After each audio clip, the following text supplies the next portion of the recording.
90 టీఎంసీలతో పాలమూరు ప్రాజెక్టుకు జీవో ఇచ్చారని స్వయంగా ఉత్తమే అంటున్నారు. అదే 90 టీఎంసీలతో మేము ప్రాజెక్టు పూర్తి చేశామంటున్నారు. రాష్ట్రం తాత్కాలికంగా 45 టీఎంసీలతో ప్రాజెక్టు రన్ చేసేందుకు ఒప్పుకోవాలని కేంద్రాన్ని రేవంత్ సర్కార్ అడిగిందని ఉత్తమ్ అంటున్నారు. అలాగే రాష్ట్రం ఏర్పడిన కొత్తలో సైతం తాము కూడా తాత్కాలిక ఒప్పందాలే చేసుకున్నామని, నీటి వాటాల్లో తెలంగాణకు తాము అన్యాయం చేయలేదని బీఆర్ఎస్ అంటోంది. దీనిలో నిజానిజాలేంటి? అది వాస్తవం. అప్పటి వరకు ఉన్నటువంటి స్టేటస్ కోని మెయింటైన్ చేయడానికి ఏడాది పాటు మేము దాన్ని మెయింటైన్ చేస్తామని కేసీఆర్ అంగీకరించిన మాట వాస్తవం. ఆ ఏడాది అన్నది 10 సంవత్సరాలు అవుతోంది, 12 సంవత్సరాలు అవుతూ ఉంది. 2015 వరకు అన్నది కాస్త ఇది 2025 అయిపోయి 2026లో ఉన్నాం. ఆ స్టేటస్ ఇంకా కొనసాగుతూ ఉంది. అందుకని దానిలో మార్పు లేదు.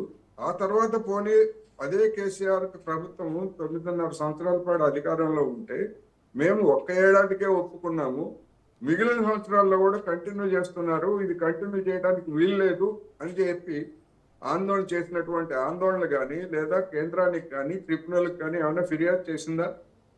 ఫిర్యాదు చేసినటువంటి ఎక్కడ దాఖలాలు మనకు లేవు. మేము అంగీకరించలేదంటున్నారు. వాళ్ళు అంగీకరించింది తాత్కాలికమనే అంగీకరించారు తప్ప శాశ్వతంగా హక్కులను వదులుకుంటామని చెప్పలేదు. అదేవిధంగా ఇప్పుడు 90 టీఎంసీలు అనేటువంటి దాంతో మరి అదే కేసీఆర్ ప్రభుత్వం డిపిఆర్ ఇస్తే కేంద్ర ప్రభుత్వం తిరస్కరించింది. 90 టీఎంసీలకి నిఖర జలాలు లేవు అనేటువంటి దాంతో తిరస్కరించింది. అందుకని దీన్ని రెండు దశలుగా చేసి 45 టీఎంసీలతోటి మొదటి దశ, తర్వాత మేము రెండో దశకి 45 టీఎంసీలు మొత్తం 90 టీఎంసీలతో పూర్తి చేస్తాము. అందుకని 45 టీఎంసీలకు అనుమతి అని చెప్పేసి మేము కోరామని చెప్పేసి రేవంత్ రెడ్డి సర్కార్ చెప్తా ఉంది. ఎక్కడ కూడా వదులుకున్నట్టు వీళ్ళేమి చెప్పట్లేదు. వదులుకున్నట్టు చెప్తే రాజకీయంగా కాంగ్రెస్ పార్టీకి రేవంత్ రెడ్డి సర్కార్కి నూకలు చెల్లుతాయి. అక్కడ ఎంతవరకు అలా చెప్పలేదు. అదేవిధంగా కృష్ణా జలాల మీద పూర్తి హక్కును మేము వదిలేసుకున్నామని చెప్పేసి బీఆర్ఎస్ పార్టీ కూడా బీఆర్ఎస్ ప్రభుత్వం కూడా చెప్పలేదు అనేది స్పష్టం. ఓకే కోటేశ్వరరావు గారు, అలాగే పాలమూరు ప్రాజెక్టు వాటర్ సోర్సును జూరాల నుంచి శ్రీశైలానికి మార్చడంలోనే మతలబుందని కాంగ్రెస్ అంటోంది. ఎత్తిపోతల పేరుతో కాళేశ్వరంలో దోచుకున్నట్లే పాలమూరుపై స్కెచ్ వేశారని కాంగ్రెస్ అంటోంది. అయితే రాష్ట్ర శాశ్వత అవసరాలు తీర్చేందుకే తాము పాలమూరుపై ప్లాన్ మార్చినట్లు బీఆర్ఎస్ అంటోంది. దీనిపై మీరేమంటారు? ఇప్పుడు అది సాంకేతిక పరమైనటువంటి అంశం. మన రెండు తెలుగు రాష్ట్రాల్లో ఉన్నటువంటి ఒక విచారకరమైనటువంటి అంశం ఏమిటంటే, ఎవరు అధికారంలో ఉంటే ఏ ముఖ్యమంత్రికి ఏది ఇష్టంగా ఉంటే దానికి అనుగుణంగా ప్రాజెక్టు నివేదికలు లేదా సాంకేతిక పరమైనటువంటి సలహాలు ఇవ్వటం అనేది ఇంజనీర్లకు ఒక పనిగా మారింది. అందువలన ఇంజనీర్లు కేసీఆర్ ముఖ్యమంత్రిగా ఉండి నాకు ఈ విధంగా ఫలానా విధంగా రిపోర్ట్ ఇవ్వమంటే ఆ విధంగా ఇస్తున్నారు. రేవంత్ రెడ్డి సర్కారు నాకు ఈ విధంగా కావాలంటే ఆ విధంగా ఇస్తున్నారు. అందుకని వివాదం అవుతున్నాయి. ఆ కారణంగానే అవుతున్నాయి. అందుకని ఇప్పుడు కావాల్సింది ఏమిటి, జనానికి కావాల్సింది ఏమిటి? ఇప్పుడు జోరాల నుంచి నీటిని తీసుకుంటారా లేకపోతే శ్రీశైలం నుంచి నీటిని తీసుకుంటారా అనేటువంటిది సాంకేతిక నిపుణుల మధ్య ఉన్నటువంటి ఒక అంశం. రైతాంగానికి కావాల్సింది ఏమిటి? నీళ్లు కావాలి. ఎక్కడి నుంచి తీసుకుంటే మాకెందుకు, ముందు ప్రాజెక్టులను పూర్తి చేస్తారా లేదా అని అడుగుతున్నారు.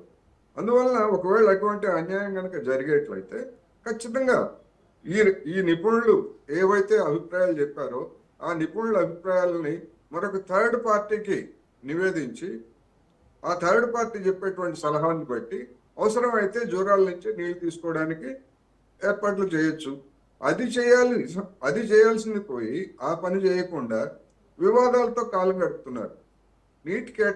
నీటి ప్రాజెక్టులకి డబ్బులు కేటాయించడం లేదు.